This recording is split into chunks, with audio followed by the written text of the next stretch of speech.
The wind cut through my ranger jacket like a blade, carrying the scent of rain and something else, something metallic that made my stomach clench. I'd been patrolling the Adirondack wilderness for 6 years, but I'd never felt this kind of unease settle in my bones like ice water. The storm clouds above looked angry, swollen with the promise of violence, and I knew I had maybe 20 minutes before the real downpour began. That's when I heard it.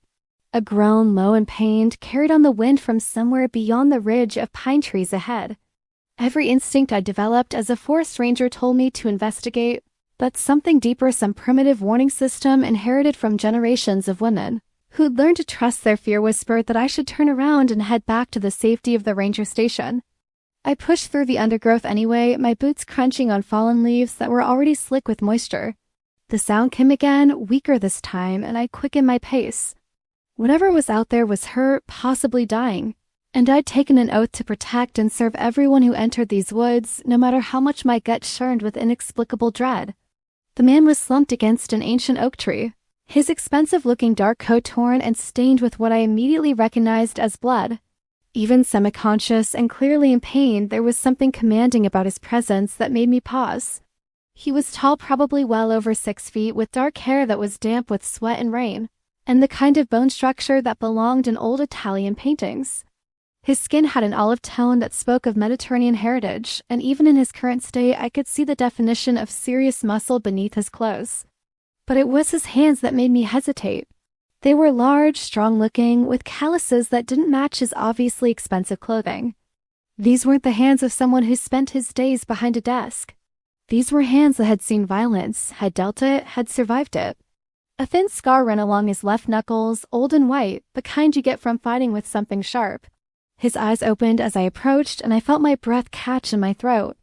They were the color of espresso, dark and intense, even clouded with pain. When his gaze found mine, I saw him immediately try to straighten, to project strength despite the blood seeping through his fingers where they pressed against his side. "Miss," he said, and his voice was like warm honey poured over gravel with just a hint of an accent that I couldn't quite place. New York, maybe, but with something else underneath. I seemed to have gotten turned around, as if men in $1,000 coats regularly got lost in the middle of nowhere with bullet wounds in their sides. Because that's what it was. I'd seen enough hunting accidents to recognize the distinctive tear in his shirt, the way he was favoring his left side, the particular pallor that came with blood loss. "You're hurt," I said, dropping my backpack and pulling out my first aid kit. "We need to get you to a hospital." "No." The word came out sharp, definitive, with an authority that made me look up from my supplies. His dark eyes were completely alert now, focused on me with an intensity that made my skin prickle. No hospitals. No authorities? The smart thing would have been to back away, to radio for help despite his protest, to follow protocol. But the way he was looking at me, not threatening, not aggressive, but almost pleading? There was vulnerability there beneath the obvious danger, something that called to every nurturing instinct I'd inherited from my grandmother, who'd spent her whole life taking care of strays and wounded things. "Sir, you've been shot," I said carefully, kneeling beside him but keeping my movements slow and non-threatening. "You need medical attention." A bitter laugh escaped his lips. "What I need, Signorina, is to disappear for a while. The people who did this," he gestured weakly at his wound, "they're still looking for me. And if they find me, they'll finish what they started. Signorina, Italian, then." The way the word rolled off his tongue, even weakened as he was, made something flutter in my chest that had no business being there. This man was clearly dangerous. Everything about him screamed danger. From his expensive clothes to his unwillingness to seek proper help to the way he'd been shot in the middle of nowhere. Getting involved with him was the kind of mistake that good girls like me were supposed to be smart enough to avoid. But the blood was still seeping through his fingers, and the storm was getting closer, and he was looking at me like I was the only thing standing between him and death. Which, if he was telling the truth about people hunting him, might actually be the case. "There's a ranger cabin about 2 miles north of here," I heard myself saying. "It's off the main trails, well hidden. I can get you there, patch you up properly. But after that double quotes, after that I disappear," he said quietly. "You never saw me." This never happened. I should have felt relief at his words, but instead something that felt disturbingly like disappointment settled in my stomach, which was insane. I didn't know this man. I didn't know why he'd been shot or who was after him or what kind of life he lived that led to him bleeding out against a tree in the middle of the Adirondack Mountains. "Can you walk?" I asked, pushing aside the confusing tangle of emotions and focusing on the immediate problem. The rain was starting to fall in earnest now, fat drops that splattered against the leaves above us and promised a deluge within minutes. He nodded, though I could see the effort it cost him to push himself upright. "I can walk." I moved to his uninjured side, wrapping my arm around his waist to support him. The moment my body made contact with his, I felt like I touched a live wire. Heat radiated through his expensive shirt, and I caught a scent that was uniquely him beneath the copper smell of blood, something clean and masculine with hints of bergamot and cedar, cologne that probably cost more than I made in a week. "What's your name?" I asked as we started moving slowly through the trees. I needed to keep him talking, keep him conscious, and the practical part of my brain insisted that knowing what to call him was important for medical reasons. There was a pause, long enough that I thought he might not answer. "Julian?" he said finally. "Just Julian." No last name, which confirmed what I already suspected, that whoever he really was, whatever he really did, it wasn't something he wanted me to know about. But the name suited him, classical and strong, with that same hint of old-world sophistication that I heard in his accent. "I'm Maya," I offered, adjusting my grip as he stumbled slightly on a root. "Maya-chan, I'm a forest ranger." "Maya," he repeated, and the way he said my name made something warm unfurl in my chest despite the cold rain that was starting to penetrate through the tree cover. "It means illusion in Sanskrit. Magic." I was surprised that he knew that. Most people assumed it was just a pretty name my parents had chosen. "You know Sanskrit?" Another of those bitter laughs. "I know a lot of things, cara mia. Most of them are very pleasant." The endearment slipped out so naturally that I wondered if he even realized he'd said it. "Cara mia, dear one," in Italian. I'd heard it in movies, usually whispered between lovers in romantic scenes that made my heart race and my practical mind roll its eyes at their impossibility. The rain was coming down harder now, turning the forest floor treacherous with mud and wet leaves. I could feel Julian's strength flagging with each step, his breathing becoming more labored, but he didn't complain or ask to stop. There was a stoicism about him that spoke of experience with pain, with pushing through when stopping meant something worse than physical discomfort. "Tell me about being a forest ranger," he said when we'd been walking for about 10 minutes.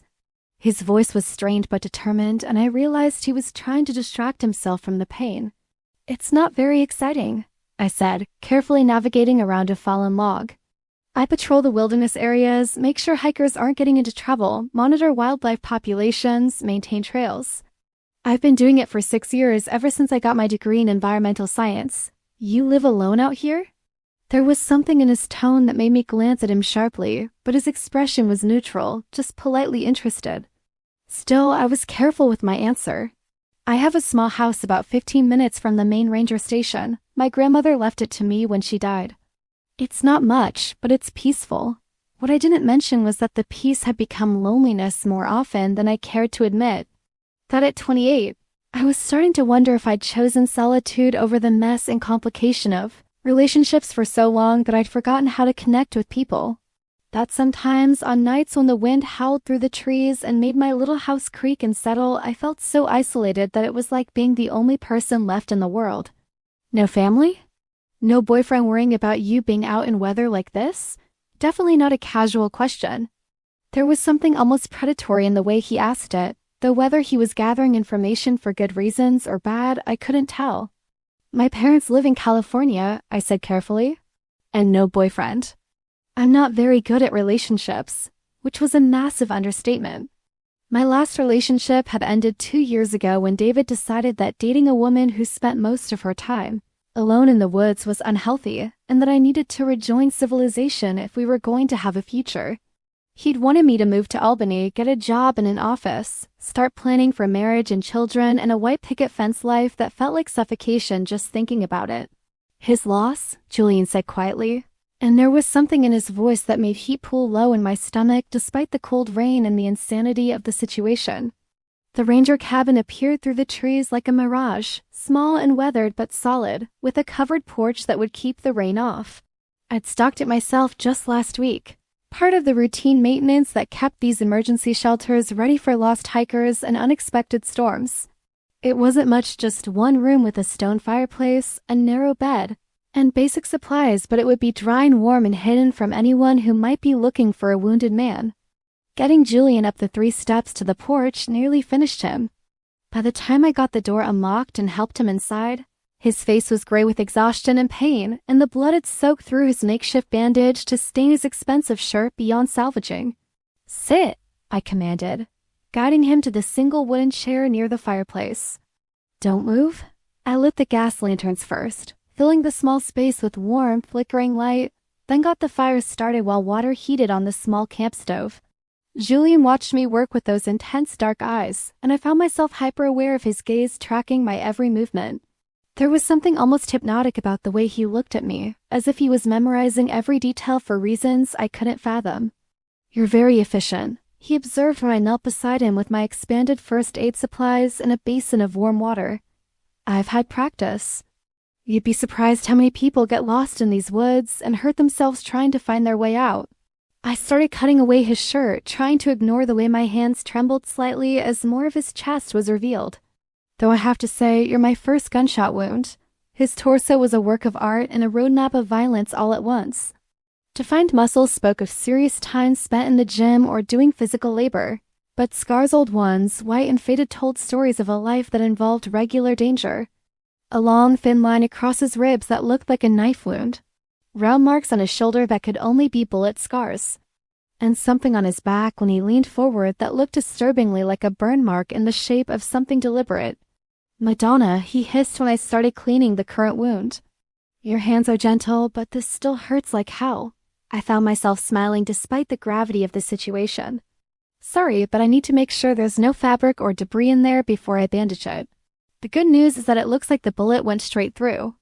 Clean entry and exit wounds, no fragments that I can see." "Lucky me," he said dryly, then caught my hand as I reached for the antiseptic. "Maya, I want you to understand something. The people who did this, they won't stop looking for me.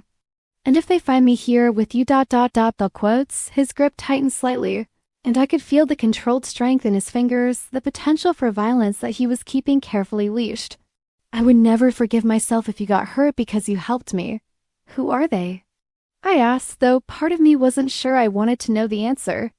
Julian was quiet for a long moment, his thumb tracing an absent pattern across my knuckles that sent sparks of awareness shooting up my arm. "Business rivals," he said finally. "Men who believe that the only way to solve disagreements is with bullets and intimidation. Business rivals who shot people and hunted them through the wilderness." Right, I wasn't born yesterday, and I'd watched enough crime dramas to read between those particular lines. Whatever business Julian was in, it wasn't the kind that got discussed at Chamber of Commerce meetings. But looking at him now, seeing the way he was holding himself so carefully still while I worked on his wound, the way he kept glancing toward the door as if expecting it to burst open at any moment, I found that I didn't care what kind of business he was in. He was hurt and hunted and alone, and every maternal instinct that first possessed was screaming at me to protect him. "Well," I said, applying antibiotic ointment with careful strokes, "they'll have a hard time finding this place. It's not on any official maps, and the trail that leads here is barely visible even in good weather. In this storm, it might as well be invisible. You're not afraid," he observed, and there was surprise in his voice. "I'm terrified," I admitted, smoothing the bandage over his wound with gentle fingers. "But not of you." Our eyes met then, and something passed between us that made the air in the small cabin feel charged with electricity. He was still holding my hand, and I could feel the warmth of his skin, the slight tremor that might have been from blood loss or might have been from something else entirely. This close, I could see flecks of gold in his dark eyes, could count the individual lashes that framed them, could smell the intoxicating scent of bergamot and cedar that seemed to cling to his skin. "You should be," he said quietly. "Afraid of me, I mean. Why?" I asked, though my voice came out breathier than I'd intended. "Because I'm not a good man, Maya. I've done things, made choices, lived a life that ... bull quotes." He shook his head. "You're pure, clean. You save lost things and heal wounded animals and live in harmony with nature. I destroy things. I take what I want and eliminate what gets in my way." "We're from different worlds."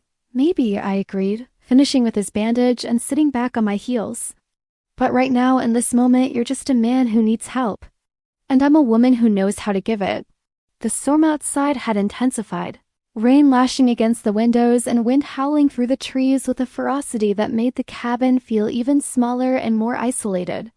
Julian's eyes never left mine, and I found myself lost in their dark depths, wondering what thoughts were moving behind them, what decisions were being made that would affect both of our lives. "You should rest," I said finally, forcing myself to break the spell that seemed to have settled over us. "You've lost blood and your body needs time to heal." He nodded but didn't release my hand. "Will you stay? Just until the storm passes?" The rational part of my mind screamed that staying was a mistake, that I should radio the ranger station, report what had happened, let someone else deal with wounded strangers who carried secrets in their eyes and spoke in careful half-truths. But the irrational part, the part that was already half in love with his voice and the way he said my name like a prayer, won out. "I'll stay," I said, and tried to ignore the way his smile transformed his entire face, making him look younger and infinitely more dangerous to my peace of mind. The cabin had only one bed, narrow and obviously meant for emergencies rather than comfort. Julian tried to argue that he would sleep on the floor, that he wouldn't take my bed away from me. But one look at his pale face and the way he was swaying with exhaustion convinced me that chivalry was less important than keeping him from bleeding to death. "I'll take the chair," I said firmly. It's not like I haven't slept in worse places. But once he was settled and I banked the fire for the night, I found that sleep was impossible. Every sound from outside made me tense, wondering if those business rivals of his had somehow tracked us through the storm. And every sound from Julian, each shift of his body on the narrow mattress, each quiet breath made me hyper-aware of his presence in a way that was completely inappropriate given the circumstances. I must have dozed fitfully in the chair because I woke to the sound of Julian calling my name, his voice tight with what sounded like pain or fear or both. The fire had burned low, casting dancing shadows across the cabin walls, and in the dim light I could see that he was caught in some kind of nightmare, his body tense and his face twisted with distress.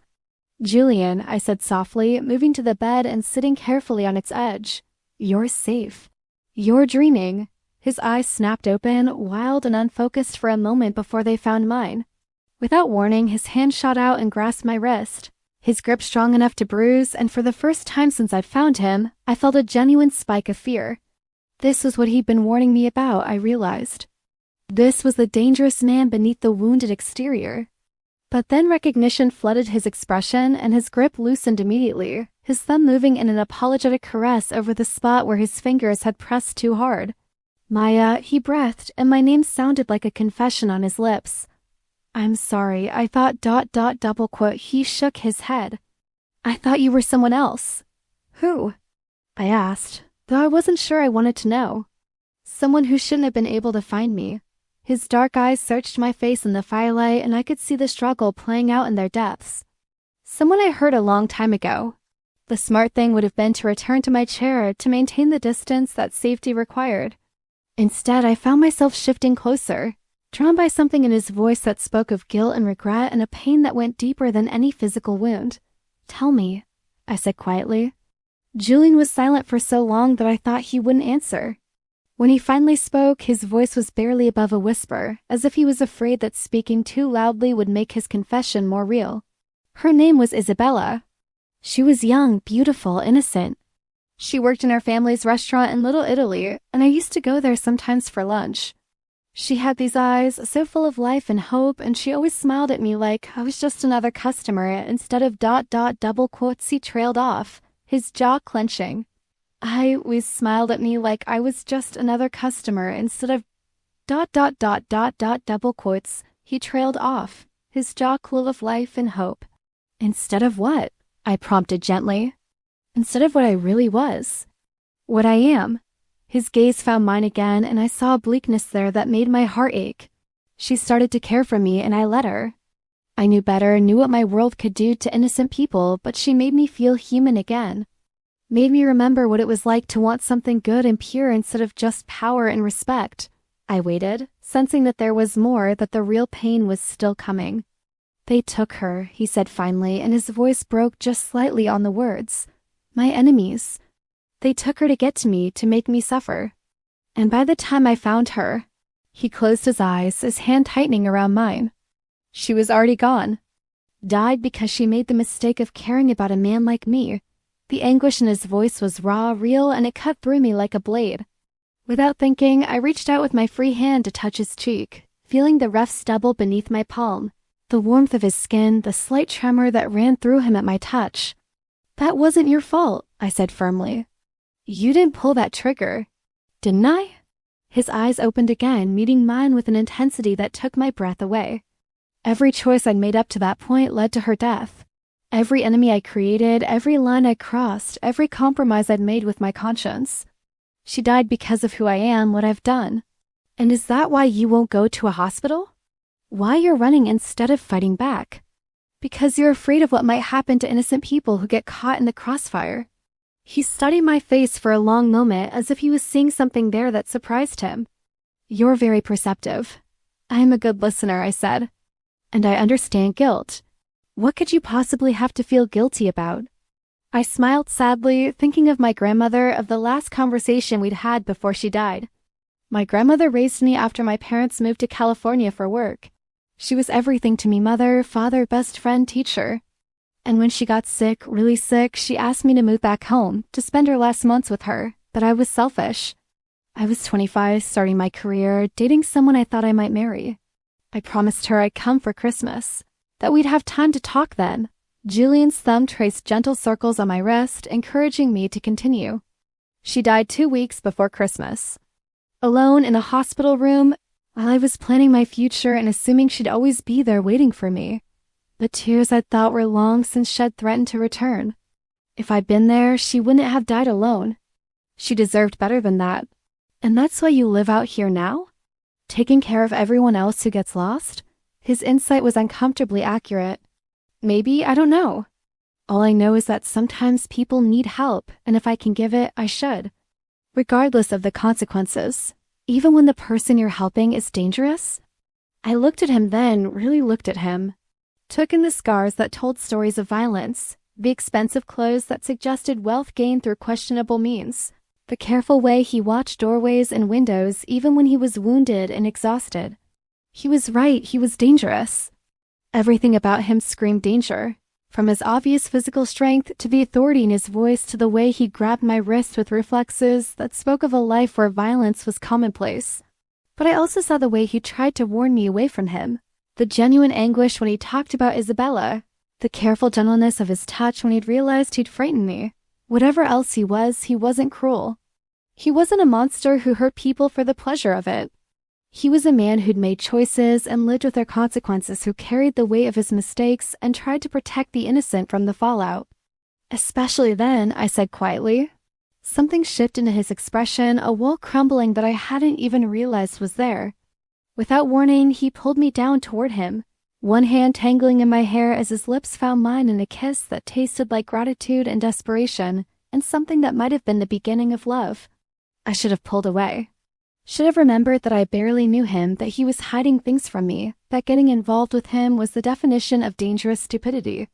Instead, I found myself melting into the kiss, my hands bracing against his chest as I felt the steady thrum of his heartbeat beneath my palms. When we finally broke apart, both breathing hard, he rested his forehead against mine and whispered something in Italian that I didn't understand but that sounded like a prayer. "What did you say?" I asked, my voice barely audible. "I said that you're going to be the death of me," he murmured, his accent thicker now with emotion.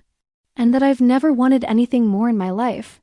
The storm outside began to subside just after dawn, the wind dying to a whisper and the rain gentling to a soft patter against the cabin roof. I'd finally fallen asleep curled against Julian's uninjured side, my head on his shoulder and his arm wrapped protectively around me, and I woke to find him watching me with an expression I couldn't quite read. "How do you feel?" I asked, shifting slightly to check his bandage. No fresh blood, which was a good sign. "Better," he said, and his voice carried a note of surprise. "Much better." I started to sit up, to put some distance between us in the clear light of morning, but his arm tightened around me, keeping me close. "Maya," he said quietly, "when this storm passes completely, I need to leave. Go back to New York, deal with the people who tried to kill me." "I know," I said, though the thought of him walking back into that dangerous world made my chest tight with anxiety. I want you to come with me. The words hit me like a physical blow. What? I know how it sounds. I know it's insane. But last night, when I was holding you, it was the first time in years that I felt ... He struggled for words. Peace, like maybe there could be something in my life besides violence and power and the constant weight of watching my back. Julian, I can't just leave my job, my life, everything I've built here. Can't you? His dark eyes searched mine intently. What is your life here, really? You live alone, work alone, spend your days taking care of everyone except yourself. When was the last time someone took care of you? The question hit closer to home than I wanted to admit. When was the last time someone had worried about me, protected me, made me feel like I mattered beyond my usefulness to others? I couldn't remember. You don't understand, I said, sitting up despite his gentle resistance. Your world, the things you do, I couldn't be part of that. You wouldn't have to be part of the business, he said quickly. I have legitimate enterprises, legal sources of income. You could do whatever you want to, go back to school, start an environmental consulting business, work for the Park Service if that's what makes you happy. I just want you safe and with me. Safe. The word hung in the air between us like a promise I desperately wanted to believe. But safe was what I thought I had here in my isolated cabin with my simple job and my solitary life. Safe was what I built for myself after David had left, and I decided that emotional distance was better than emotional devastation. I need to think, I said finally. Julian nodded, though I could see disappointment flicker across his features. Of course. It's a lot to ask. We spent the morning in careful normalcy. I made breakfast on the camp stove while he sat by the fire. We talked about safe topics like the forest and the weather and my work as a ranger. But underneath the mundane conversation, I could feel the weight of his offer pressing down on me, demanding a decision that would change everything. It was just after noon when Julian went very still, his head tilted as if he was listening to something I couldn't hear. Within seconds, he was moving despite his injury, pulling on his torn shirt and checking the handgun I hadn't noticed he'd been carrying. They found us, he said grimly, moving to the window and peering carefully through the curtains. 3 men, maybe 4, coming up the trail. They're armed. Terror flooded my system, cold and sharp. How is that possible? This place is hidden, unmarked. I underestimated them. Julian said curtly. Salvatore Benedetto doesn't give up easily, and he has resources I didn't account for. He turned from the window, his face grim. Maya, I need you to listen to me very carefully. There's a back window in this cabin that leads to the forest. I want you to go through it now and run. Don't look back, don't try to help me, just run until you reach the main trail and then get to your ranger station and call for backup. I'm not leaving you, I said automatically. You are, he said firmly, moving toward me with that predatory grace I noticed when I first found him. Because if they get their hands on you, they'll use you to make me suffer before they kill us both. And I've seen what Salvatore does to women who get in his way.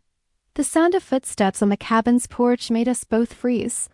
Julian's hand found mine, squeezing gently before he pushed me toward the back of the cabin. Go, he whispered urgently. Please, Karamia. If you care about me at all, go. But I couldn't move. Couldn't abandon this man who'd somehow become important to me in the span of a single night.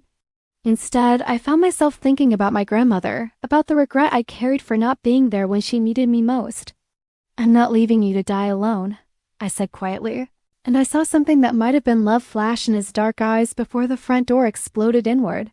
The men who poured through the doorway looked exactly like what I'd expect mafia assassins to look like: expensive suits, cold eyes, and guns held with the casual confidence of people who use them regularly.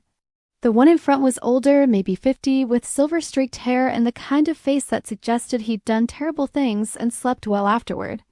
Julian Torino, he said in accented English that suggested he'd spent time in Italy more recently than Julian had. You're a difficult man to find. Salvatore, Julian replied, and I could hear the barely controlled violence in his voice. I should have killed you when I had the chance. Yes, you should have. But you always were too sentimental for this business. Salvatore's gaze shifted to me, and I felt like a deer caught in headlights. And who is this lovely creature, another Isabella? Julian moved slightly, putting his body between Salvatore's gaze and mine, but I could see the tension in his shoulders, the way his hand twitched toward his weapon. He was outnumbered and injured, and we both knew it. She has nothing to do with this, Julian said evenly. She's just a forest ranger who was in the wrong place at the wrong time. Salvatore laughed, a sound like broken glass. Oh, my friend, you haven't changed at all. Still trying to protect innocents who stumble into your world. He gestured to one of his men who moved toward me with obvious intent. That's when Julian moved, fast as a striking snake despite his injury. The gun appeared in his hand like magic, and the man reaching for me dropped to the floor with a hole in his chest before I could even process what was happening. The cabin erupted into chaos, gunfire and shouting, and the acrid smell of gunpowder. I dropped to the floor as Julian had taught me during my basic ranger training, covering my head and trying to make myself as small as possible while bullets flew over my head. When the shooting stopped, the silence was deafening. I raised my head carefully to find Julian standing over Salvatore's body, blood running down his arm from a fresh wound but very much alive. The other two men were down as well, and the cabin looked like a war zone. Are you hurt? Julian asked urgently, holstering his gun and moving toward me. I shook my head, though I was shaking so hard I could barely speak. How did you ... There were 4 of them, and you're injured ... Training? He said grimly, helping me to my feet and pulling me against his chest. And motivation. I told you I'd never let anything happen to you. It was then, standing in a cabin filled with dead bodies and the smell of violence, that I finally understood who Julian really was. Not just a man involved in dangerous business, but someone who killed people, someone who was very, very good at it. Someone whose world was built on a foundation of blood and fear and power. And I realized with a clarity that should have terrified me that I didn't care. We need to leave, Julian said, already moving toward the door. Salvatore will have backup coming and local law enforcement will have heard the gunshots. Where will we go? He paused, looking back at me with an expression that was half hope, half resignation. That depends on what you decide, cara mia. I meant what I said this morning. I want you with me in New York, in my world. But after what you've just seen, I looked around the cabin one more time at the place where I'd spent one perfect night feeling, cherished and protected and desired.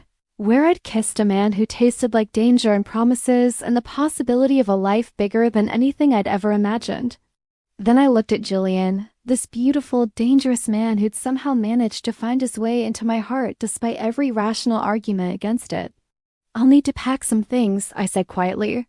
And I'll have to call in sick to work for a few days while I figure out how to quit properly. The smile that spread across Julian's face was like sunrise after the longest night. Are you sure? No, I admitted. I'm not sure of anything except that I'm tired of being safe and alone and careful. I'm tired of living a half-life because I'm afraid of getting hurt. He moved toward me then, cupping my face in his hands with a gentleness that seemed impossible given what I'd just watched him do.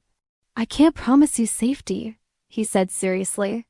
My world is dangerous, and there will always be people who want to hurt me by hurting the people I love. But I can promise you that I will spend every day of my life trying to protect you, to make you happy, to give you everything you've ever wanted. And what if what I want is you? I asked, going up on my toes to brush my lips against his. What if you're enough? The kiss he gave me then was answer enough deep and desperate and full of promises that we'd both find ways to keep. When we finally broke apart, he rested his forehead against mine and whispered those Italian words again, the ones that sounded like prayers. What does it mean? I asked. What you keep saying in Italian? Ti amo, he said softly. It means I love you. 3 simple words that changed everything. 3 words that made the decision to leave my safe, solitary life seem not just possible, but inevitable. Because somewhere in the space of a single night, I'd fallen completely, irrevocably in love with a man who'd found me lost in a forest and had somehow managed to find himself in the process. Ti amo anch'io, I whispered back, hoping I was pronouncing it correctly. I love you too. The drive to New York took 8 hours, time that Julian used to explain his world to me in careful detail. He told me about the Torino family, about how his grandfather had built an empire that straddled the line between legitimate business and organized crime, about how Julian had inherited not just wealth and power, but enemies that went back generations. The family controls shipping contracts through half the ports on the East Coast, he explained as we drove, through small towns that looked like postcards. Completely legal mostly, but it gives us influence over a lot of other businesses. Construction, waste management, some restaurants and clubs. I try to keep the illegal activities to a minimum, But there are expectations, traditions that can't be abandoned without making enemies of people who used to be allies. I listened without judgment, asking questions when I needed clarification, but mostly just trying to understand the complex web of loyalty and violence and ancient grudges that had shaped his life. It was like learning about a foreign culture, one with its own rules and codes and consequences that seemed to exist parallel to the normal world. What about your family? I asked. Parents, siblings? His expression darkened slightly. My father died when I was 25. Heart attack, though some people suspected poison. My mother moved back to Sicily afterwards, said she couldn't bear to stay in New York after what happened to him. I have a younger sister, Sophia, who lives in San Francisco with her husband and children. She got out of the business completely when she married, and I made sure no one could ever use her to get to me. Do you miss them? Your mother and sister? Every day, he said quietly. But missing them is better than attending their funerals. The Manhattan skyline appeared like a promise on the horizon, all gleaming glass and steel reaching toward the sky. I never lived in a city before, had never even visited one for more than a weekend, and the sheer scale of it was overwhelming. Millions of people living their lives in vertical neighborhoods, connected by subway lines and shared anonymity. Julian's apartment was in a building that screamed muddy marble lobby. Uniform doorman, elevator that moved so smoothly I barely felt it rise 30 floors to the penthouse level. When the doors opened directly into his foyer, I felt like Alice stepping through the looking glass into a world that existed only in movies. The space was enormous, with floor-to-ceiling windows that offered a panoramic view of Central Park and the city beyond. Everything was decorated in muted colors, charcoal and cream, and deep navy, with furniture that managed to look both expensive and comfortable. Original artwork hung on the walls, and I was fairly certain that the sculpture in the corner was something I'd seen in museum catalogs. This is where you live? I asked, feeling suddenly very aware of my rumpled ranger uniform and hiking boots. This is where I sleep, Julian corrected. But it's never felt like home. Just a place to keep my things and conduct business.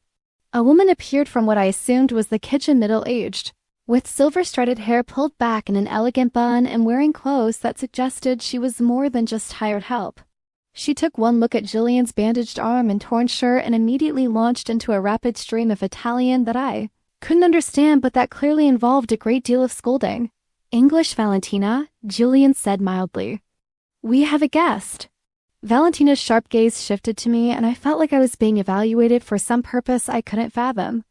Whatever she saw seemed to pass some kind of test, because her expression softened slightly. You brought home another stray, she said in accented but perfect English. And this one, she's the reason you look like you've been through a war?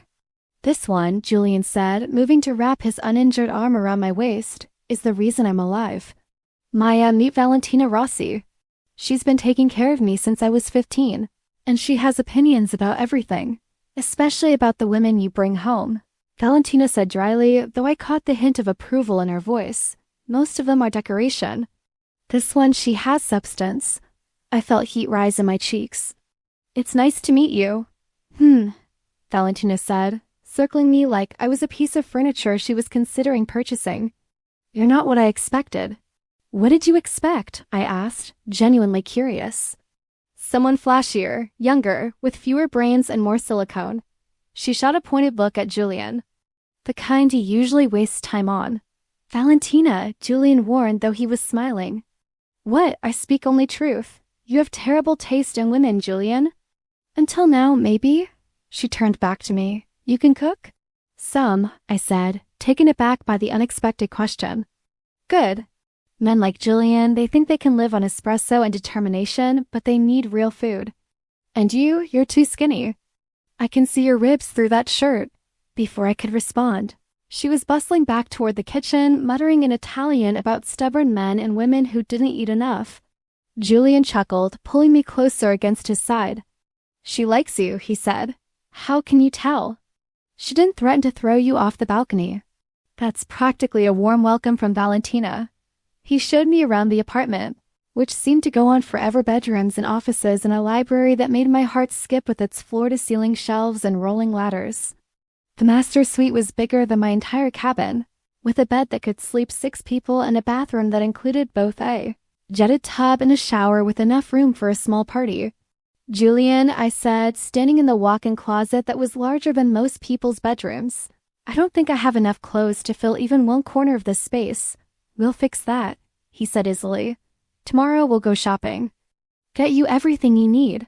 The casual way he talked about spending money, probably more money than I made in a year, reminded me again of how different our worlds were.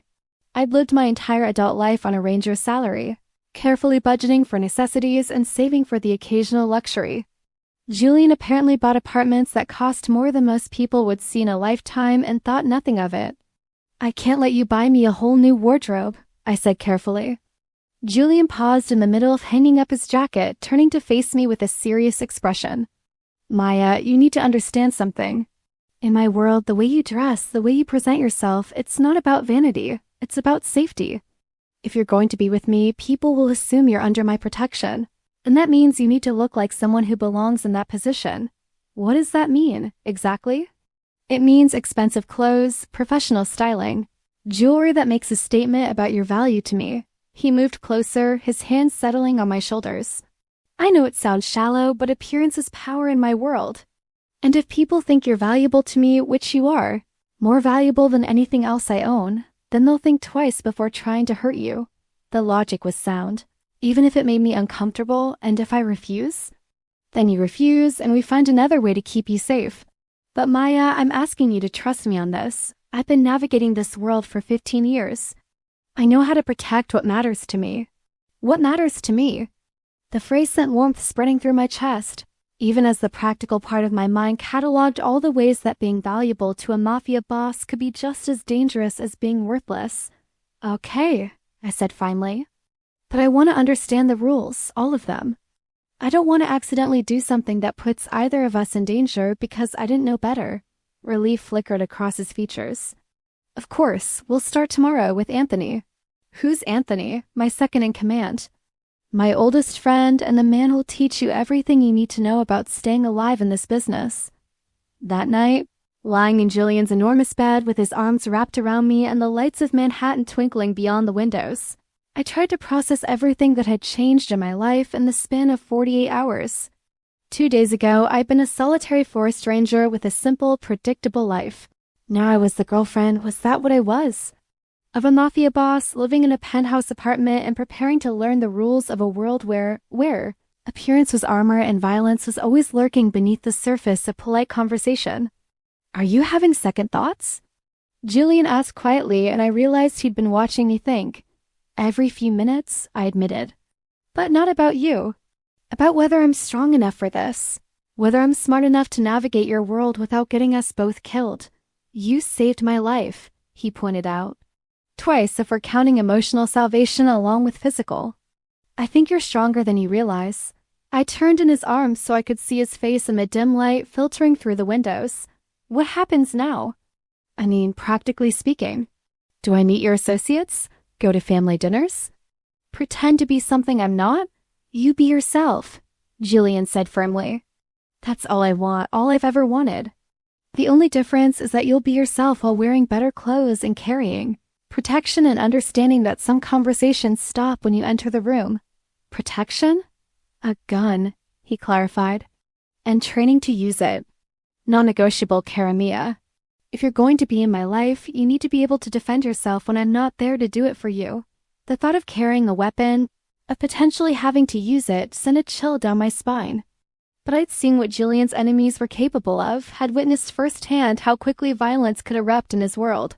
If learning to protect myself was the price of being with him, it seemed like a reasonable one.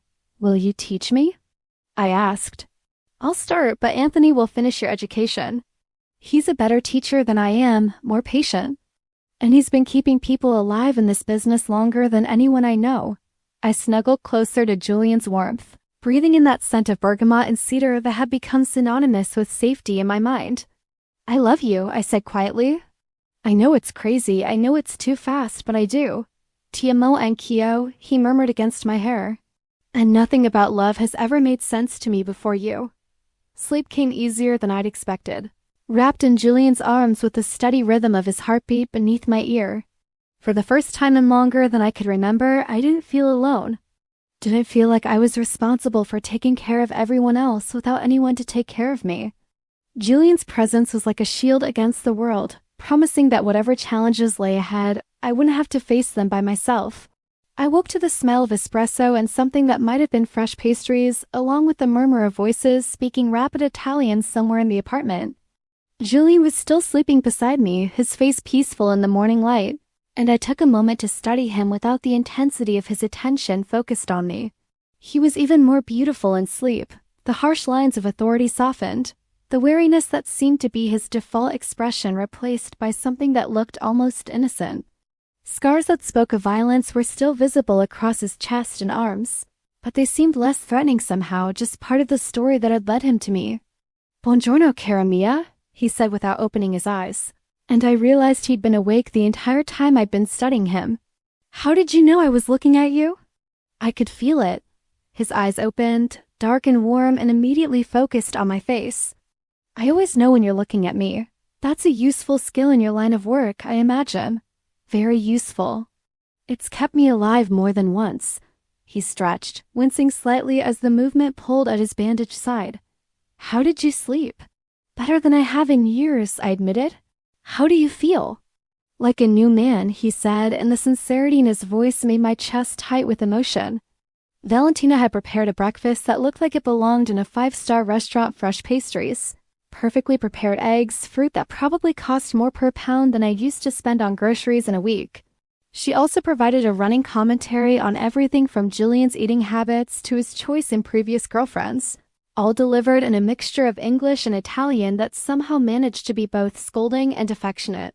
"She's like a mother to you," I observed when Valentina disappeared back into the kitchen too. In her words, "Prepare for the invasion of men who eat everything and appreciate nothing." "More than my own mother was, honestly," Julian said. "My mother was beautiful, charming, perfect for the social side of my father's business. But Valentina is the one who made sure I did my homework, who patched up my scrapes, who taught me that taking care of people was more important than being feared by them. Is that why you're different from other men in your position? Because you were raised by someone who taught you to care?"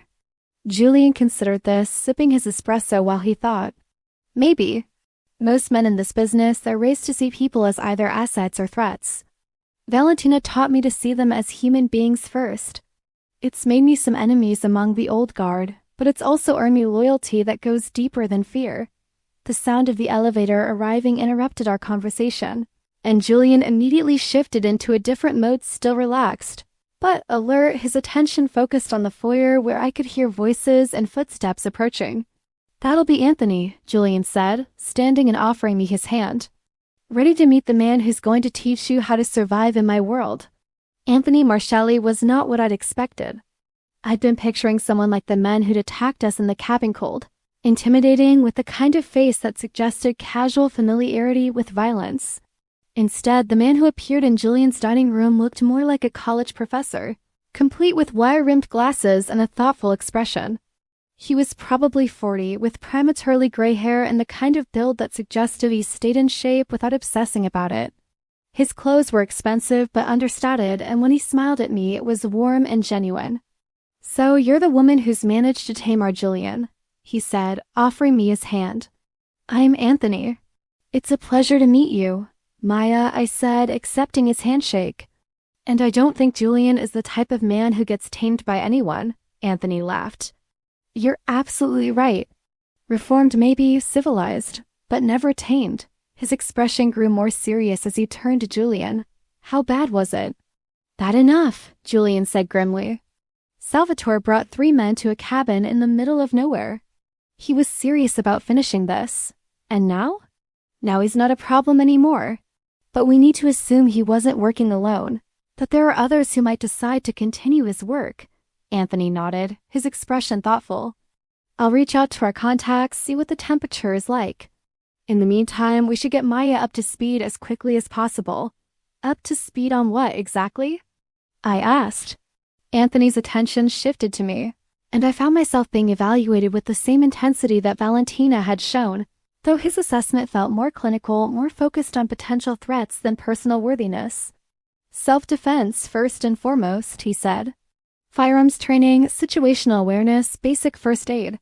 The kind of skills that might keep you alive if Julian isn't around to protect you. And if I'm a terrible student? Then we'll work harder until you're not terrible, Anthony said simply. Julian's enemies won't care about your learning curve. The next few hours were unlike anything I'd ever experienced. Anthony transformed Julian's apartment into a classroom, teaching me about everything from how to identify potential threats in a crowd to the best ways to escape from various types of restraints. It was like getting a crash course in paranoia, except that everything he taught me was grounded in real experiences and actual dangers that Julian faced on a regular basis. The most important thing to understand, Anthony said as we went through basic self-defense moves in Julian's spacious living room, is that in this world, violence is always a possibility. Even at social events, even in restaurants, even in what should be safe spaces. You need to be aware of your surroundings, of who's paying attention to you, of where the exits are. It sounds exhausting, I said, practicing the elbow strike he'd just shown me. It becomes second nature, Julian said from where he was watching us, his expression proud and worried in equal measure. Like driving a car or cooking dinner. Just another skill you develop to navigate your environment. The goal isn't to make you paranoid, Anthony added. It's to make you prepared. There's a difference. By lunchtime, my head was spinning with new information. Anthony had taught me how to recognize the signs that someone was carrying a concealed weapon, how to use everyday objects as improvised weapons, and how to send distress signals to Julian or his security team without alerting potential threats. It was like learning a new language, one where every gesture and glance had potential meaning. Tomorrow we'll start firearms training, Anthony said as we sat down to eat lunch that Valentina had somehow prepared without any of us noticing. Have you ever handled a gun? Hunting rifles, I said. My grandfather taught me to shoot when I was a teenager. But nothing like what you're talking about. Good, you'll have basic skills to build on and no bad habits to unlearn. Anthony exchanged a look with Julian that I couldn't quite interpret. Julian, have you told her about the Benedetto situation? Julian's expression darkened. Some. She knows that Salvatore is dead, but there might be others who want to continue his work. There will be others, Anthony said quietly. Salvatore had 2 sons, and they're not going to let their father's death go unanswered. Plus, he was connected to families in Chicago and Philadelphia. This isn't over. I felt ice settle in my stomach. You mean there are going to be more attempts on Julian's life? Almost certainly, Anthony said, and I appreciated that he didn't try to sugarcoat the reality. But Julian is good at what he does, and now he has additional motivation to be careful. Plus, we'll make sure you're equipped to protect yourself if something happens. When he's not around, what about going to the police? I asked. Or the FBI? If there are people trying to kill him, the police can't protect him the way we can, Anthony interrupted gently. And involving law enforcement would create ... complications for everyone. I looked at Julian, seeking clarification, and found him watching me with an expression that was part apology, part resignation. There are things about my business that wouldn't survive close scrutiny by federal investigators, he said carefully. Going to the authorities would mean the end of everything I've built, and it would put people who depend on me at risk. What kind of people? Employees, both legal and otherwise. Business partners. Families who rely on income from our operations. Julian's jaw tightened. I'm not a good man, Maya, but I'm not an evil one either. The people who work for me, they have children to feed, mortgages to pay, medical bills to cover. If the authorities shut down our operations, a lot of innocent people would suffer. It was a complex moral equation that I'd never had to consider before. Julian was admitting that his business operated outside the law, but he was also acknowledging responsibility for the people whose livelihoods depended on those operations. He wasn't asking me to approve of his choices, just to understand them. Okay, I said finally. No police. We handle this ourselves. Relief flickered across Julian's features. Are you sure? I'm sure that I'm not qualified to judge the moral complexities of your situation, I said honestly. And I'm sure that I trust you to make the best decisions you can with the information you have, Anthony smiled. I can see why Julian is willing to change his entire life for you. Is that what he's doing? He's never brought a woman home to meet Valentina, Anthony pointed out. He's never asked anyone to learn our security protocols. He's never cared enough about anyone to worry about their safety the way he's worrying about yours. I looked at Julian. who was studying his lunch with the intensity usually reserved for battle plans. Is that true? It's true, he said quietly. You're the first person outside the business that I've ever wanted to protect. The first person I've ever met who made me want to be better than what I am. You don't need to be better, I said, reaching across the table to cover his hand with mine. You just need to be yourself. Myself is a man who kills people for a living. Yourself is a man who protects the people he cares about, who takes responsibility for his choices, who's trying to build something meaningful in a world that doesn't always make meaning easy to find. I squeezed his fingers. The rest is just details. The smile that spread across Julian's face was worth every moment of fear and uncertainty I'd experienced since finding him wounded in the forest. It was the smile of a man who'd been convinced he was unworthy of love and was just beginning to believe he might be wrong. That afternoon, while Julian attended to business calls and Anthony made preparations for the security arrangements that would apparently be part of my life from now on, I found myself alone with Valentina in the kitchen. She was preparing dinner, her movements efficient and practiced, and I watched her work while trying to process everything I'd learned about my new reality.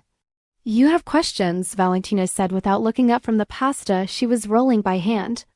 Hundreds of them. Ask.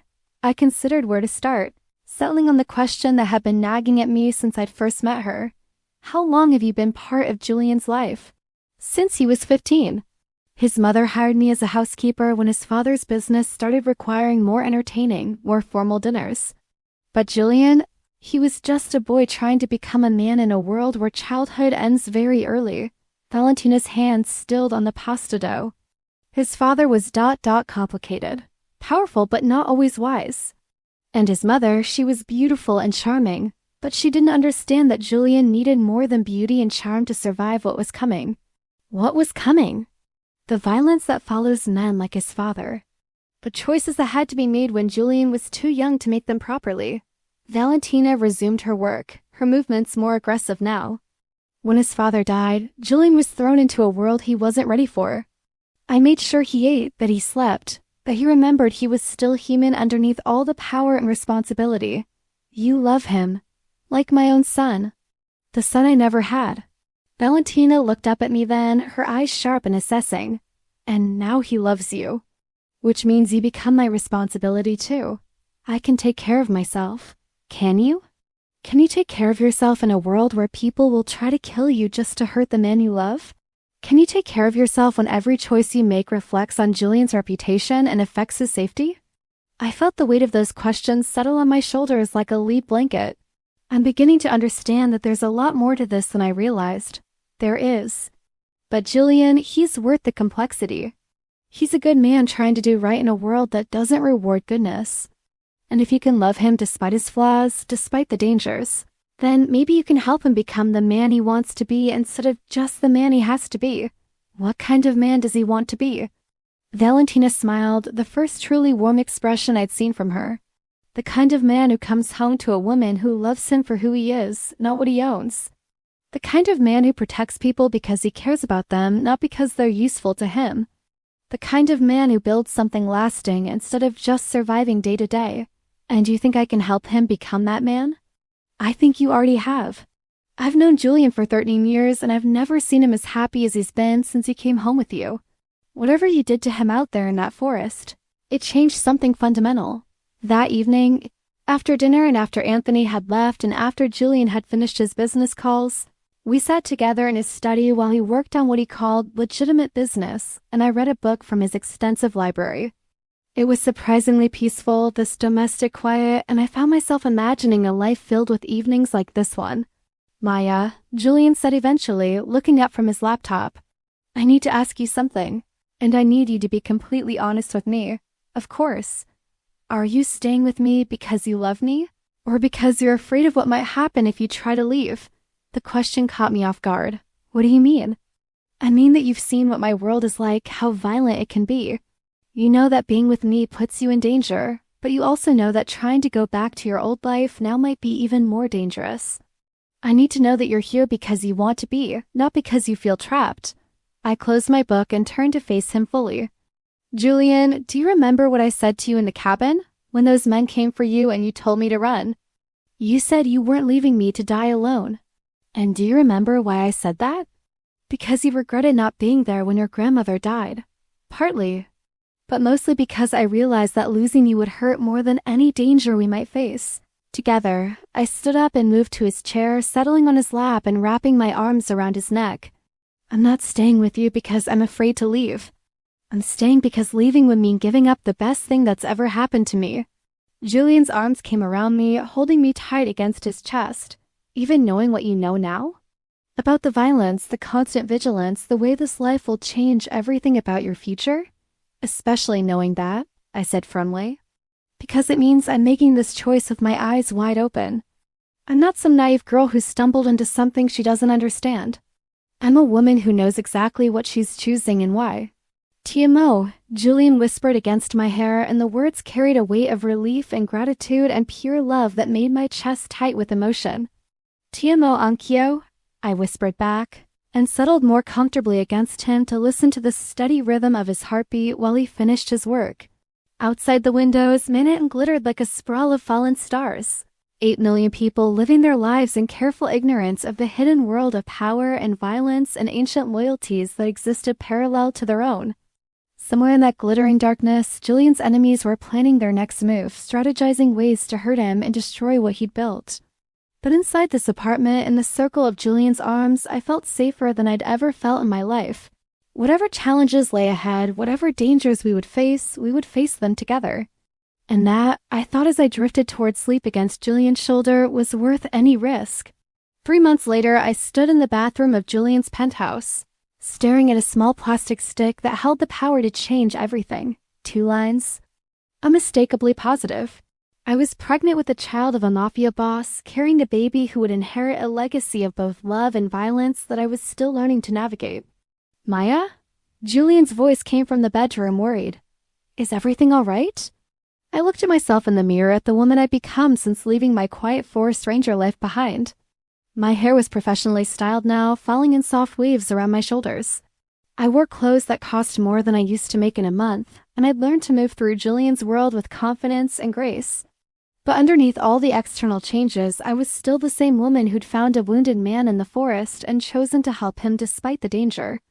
Everything's perfect, I called back, slipping the pregnancy test into my pocket and opening the bathroom door. Julian was waiting for me with that patient intensity that had become familiar, his dark eyes searching my face for any sign of trouble. Over the past 3 months, I'd learned to read his expressions just as well as he read mine, and I could see the moment when concern shifted to curiosity and then to something that might have been hope. There's something I need to tell you, I said, moving closer to where he sat on the edge of the bed. Good news or bad news? That depends on how you feel about becoming a father. For a moment, Julian went completely still. Then a smile spread across his face that was brighter than any sunrise I'd ever seen in the forest. And I knew that whatever challenges lay ahead for our unconventional family, we would face them together. TMO Karamia, he said, pulling me into his arms and spinning me around the room as if I was made of spun glass and precious metals. TMO Enkyo, I laughed, holding tight to the man who'd somehow become my entire world. Always. Outside, the city hummed with life and danger and infinite possibility. Inside, wrapped in Julian's arms with our future growing beneath my heart, I knew I'd made the right choice that night in the forest when I decided to help a lost man find his way home. Because sometimes the greatest adventures begin with the simplest acts of kindness, and the most dangerous men hide the most tender hearts.